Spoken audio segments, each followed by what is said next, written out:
Psalmi, Psalm 39. Ništavilo čovjekovo pred Bogom. Rekoh, čuvat ću putove svoje od grijeha jezika, zauzdavat ću usta svoja, dok je još blizu zlikovac. I tako postado nijem, posve tih, šutio sam bez utjehe, ali je u meni rovala bol.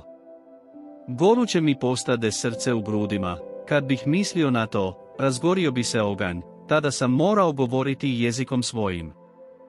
Daj mi, Gospode, misliti na svrhu moju i mjeru dana mojih, kako li je malena, da mogu upoznati kako sam vrlo prolazan. Eto, spedlja izmjerio si život moj, vrijeme je moje pred tobom kao ništa, samo je dah čovjek, makar kako stoji čvrsto.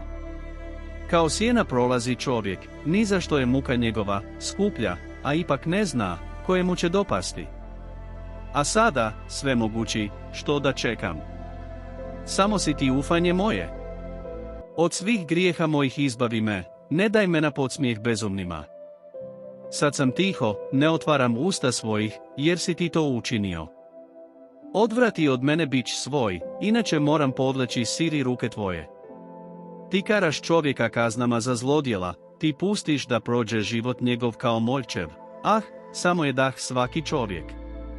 Čuj, Gospode, molitvu moju, čuj vapaj moj, ne zatvaraj se suzama mojim, jer sam ja stranac u tebe, kao svi oci moji putnik.